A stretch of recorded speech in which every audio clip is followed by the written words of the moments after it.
Hi guys, Jen with Astro T. Today we are talking about Venus going retrograde and beginning her transformation from an evening star to a morning star.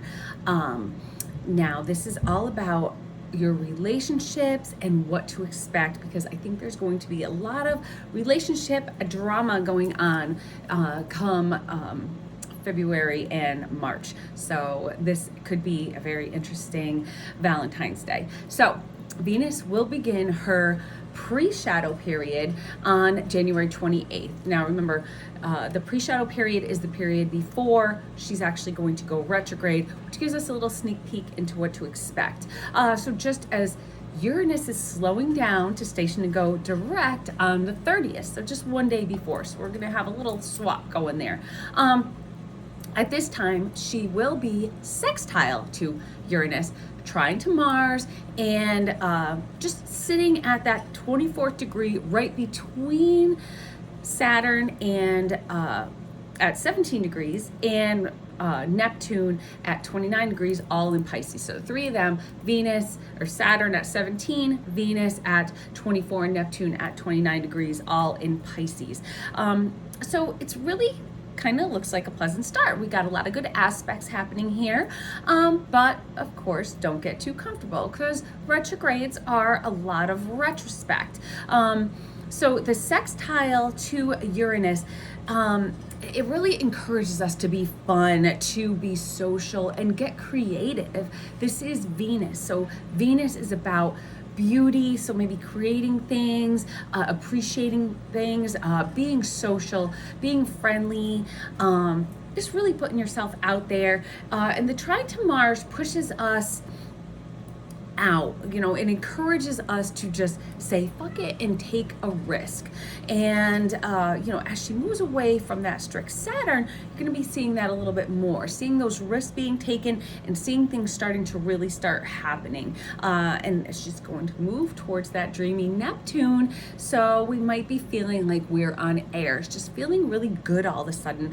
And I think that's going to be really needed around this time.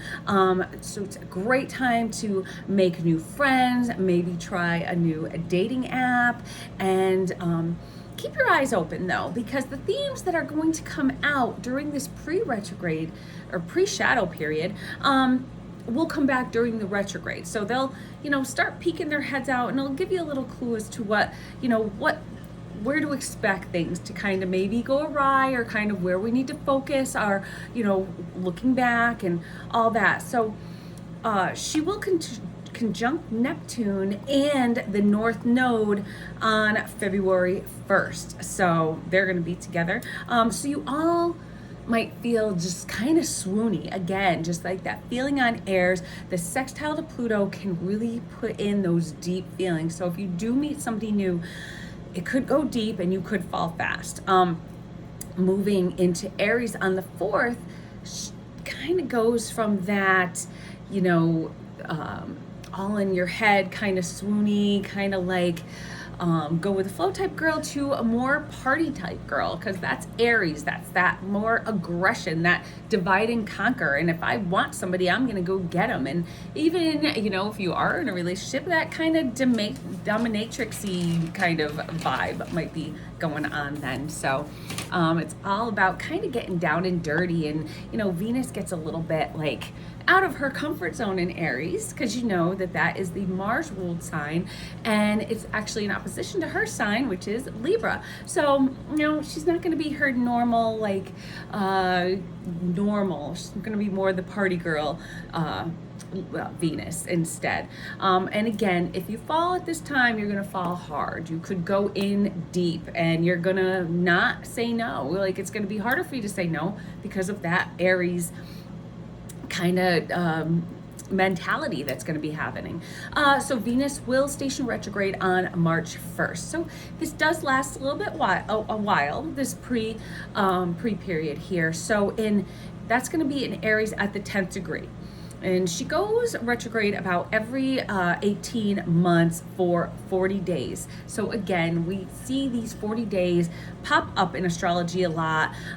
So she'll be retrograde until April 12th. So it's a 40-day cycle, and then by then she'll be back in Pisces as of the 27th of March. So we're going to have a little time in Aries and then go back. So expect during this time to have things pop up in your love life, in your close friendships, or even in your work partnerships, or people that you're close with, people that you are, you have a good relationship with, or you have a relationship with. It's all about the relationships. Also, expect issues with maybe money, appearances, maybe, things that you've been working on, maybe don't get a haircut around this time. It might come out a little bit weird, or just things like that. Maybe not trying a new makeup routine. Venus, her cycle is as beautiful as Venus. It's so she goes retrograde currently in 5 zodiac signs, creating a star, like a pentagram. So that is her cycle. And it's kind of like almost like a rose petal design too. Currently her cycle is in Gemini. It starts in Gemini, Capricorn, Leo, Aries, and then Scorpio. And the last station, retrograde, was at 13 degrees. It's an 8-year cycle. So was the current will be at 10 degrees. So it's always, every 8 years, it's a couple degrees earlier. The last one was in March 2017. So again, 8 years ago. So the next will be in 2033. So 8 years from now. So it's always a couple degrees earlier. Again, like I said, but will always be in the sign of Aries. So any themes that are popping up that did in 2017, you might see similar things happening in 2025 now, and then again in 2033, but with nuances that are added in with the other planetary aspects that are going to be going on around her, just like the conjunction that she's going to be hitting and what's going to be happening during her cycle. So during this retrograde, you want to watch out for big purchases. Now, I'm not talking like when Mercury goes retrograde, like electronics and things like that. I'm talking about big luxury item purchases. Maybe you're looking at that fancy car or expensive shoes that's like, oh, I just need to have this Louboutins, or jewelries, like these diamonds are just calling my name, because something like this is something that you might end up regretting once she goes direct. So I would save the big luxury purchases for maybe after she starts going direct again, around mid-April. So also, meeting a new partner within this amount of time, within this time, may also not be the best idea, because if it was like during the not the shadow period, but during the actual retrograde period, because our relationship goals are going to be a little bit different during retrograde. We're going to be thinking a little bit backwards or a little differently. Maybe you go for somebody that is not like totally unlike somebody you normally like, which might be a good thing, but somebody that just isn't right for you, and you're just thinking outside the box, and you have like that I want to help this person kind of mentality, or change this person. It's an opposites attract type thing, but that could lead to some troublesome future. So probably stay away from that, actually getting into a new relationship within this time. But you can go out and have fun. Nothing wrong with that. So if you are in a strong partnership, you should be okay. Little things might pop up, little fights, but if you have a solid foundation, I think you should get through this just fine. It happens every 18 months, and if you've gotten through it with your partner before, you most likely will get through it with them again. If it is somebody new, perhaps it's somebody that you met during the pre-shadow period, when you're all swoony and looking with those Neptune eyes and Pisces, and you might be this time you might be starting to second guess and be like, what was I thinking, because this is like kind of going back and seeing things in retrospect. with Venus and Aries for almost all of February and March, you also might have that tendency to just start picking fights and, kind of throwing,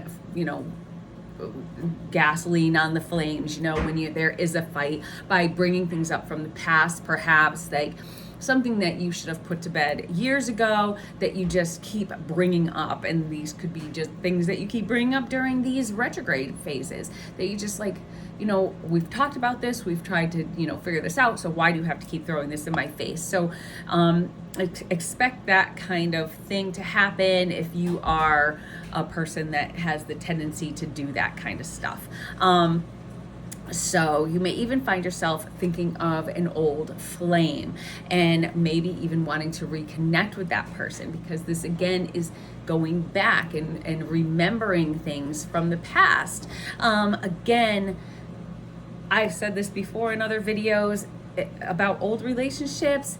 Their exes are exes for a reason, and usually they should just stay that way. So, you might remember all the good things, but when you really start thinking about it, there was a reason that you guys broke up. So you might want to keep it that way. But, hey, to each their own.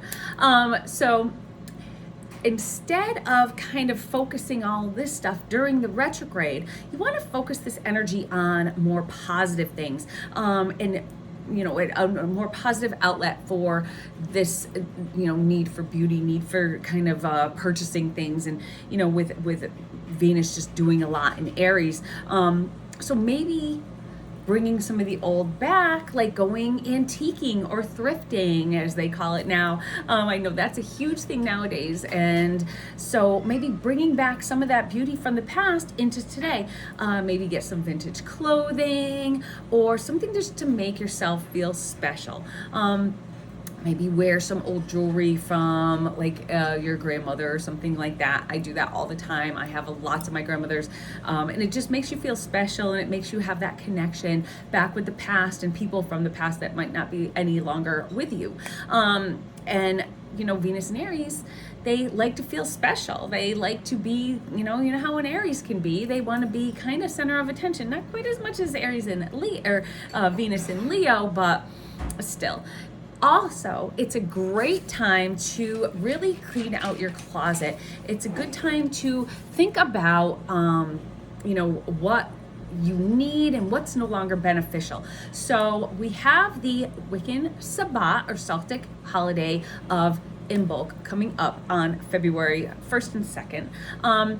So take inspiration from this Sabbat, and I'm gonna do a video about this as well, because it can really tie in with the Venus retrograde beautifully, I think. So the Imbolc rituals and spells, they are about cleaning out your hearth, and that's kind of a literally and a figurative way of speaking. So your hearth can relate to Vesta, and that's our inner hearth fire or our outer hearth fire. So the one that's in the center of our home, in the center of our home and community, or just our hearth fire and the things that bring us our own inner passion.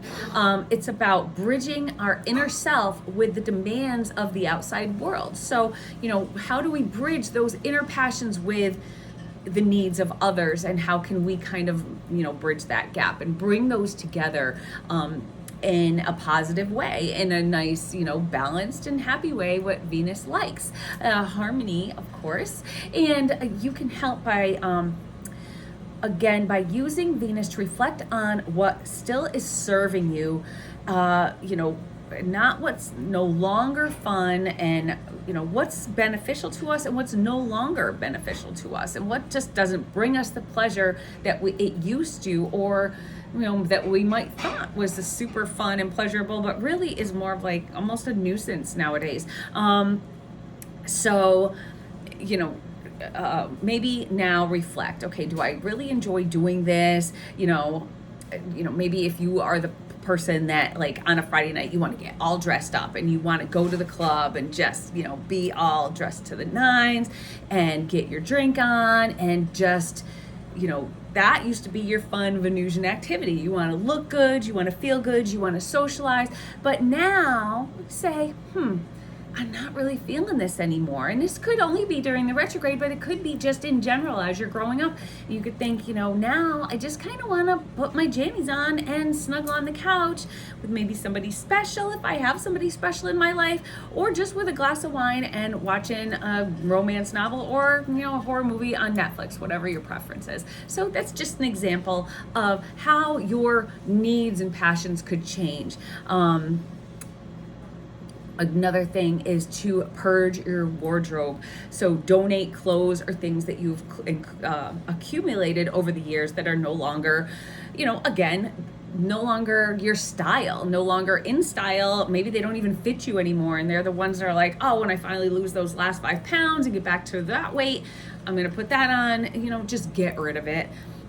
It's going to be out of style anyway. And who knows, you're thinking of bringing back those low-rise jeans. They're just not comfortable. They never have been. High-rise are much better. Anyway, actually mid-rise, high-rise, whatever. So you want to get rid of the things that aren't bringing you happiness, the things that aren't bringing you joy, and maybe just the things that you have too much of. I have so many pairs of shoes, and now with the big change I've made in my life, I'm not even sure if I'm gonna need half of them. So I could maybe just donate them and maybe help somebody else that's starting out something new and needs something kind of fancy that I no longer am maybe going to need. So that is your inner self kind of bridging that gap to the outside world. So that's bringing your old passions maybe and giving them to somebody else to help those in the community. And I think that is a super great thing to do. So during the retrograde cycle, Venus currently, like I said in the beginning of the video, is an evening star, and she will become a morning star. So, and that happens when she conjuncts the sun, or comes in conjunction with the sun on March 22nd, and that is going to be at 2 degrees Aries. So she will go invisible for about 8 days, so because she'll be under the sun's rays, so she won't be visible to the naked eye. And that is called an inferior conjunction, and that is when she is going to be positioned between the earth and the sun. And as she transforms from that evening star and emerges and resurrects as the morning star, it's just going to be a whole different kind of Venus. So, and how can you know if it's a morning star or an evening star? Just by looking at a chart and maybe how it reflects on us in our own charts. So in your chart, pull it up. If you don't have it, definitely contact me and I can get one over to you at astrotastrology@gmail.com. And so if you look at it, and Venus is clockwise from the sun, or is the sun is further along the zodiac, it's a morning star. For example, mine is a morning star. So my sun is in Libra and my Venus is in Libra, in Leo. So you can see that the sun is further along because Leo or Libra is further along the zodiac. So that is a morning star. And Venus, so as of right now, currently the sun is in Capricorn and Venus is in Pisces. So you see that Venus is further along the zodiac. So that is an evening star, which is called Hesperus, and the morning star is called Lucifer. And so Lucifer is the light bearer. So you can see this time of year when we start, especially celebrating in bulk, which is celebrating the halfway point between the winter solstice and the spring equinox. It's embracing that coming of the light. And people born with Venus morning star are more likely to be led by their emotions. This is the warrior of the Venuses. So she's quick to fall in love, but also quick to recover when things go bad and just move on to something new and just be like, all right, I'm over that. I'm going on to someone bigger and better, and we'll see what happens. So the evening star, Hesperus, is from the western sky, and people that are born under this Venus are slower to open their hearts up. You know, they're the ones that kind of like take their time in relationships. They don't go willy-nilly into it, and when things go bad, the heartbreak can fester, and it can fester a lot longer, and they may actually bring that pain from the old relationship into the new. So it's kind of like they're going to be the ones with a little extra baggage, and they're going to be the ones, okay, if I got cheated on before, I'm going to be, you know, thinking I'm going to get cheated on again. So it's kind of that type of feel.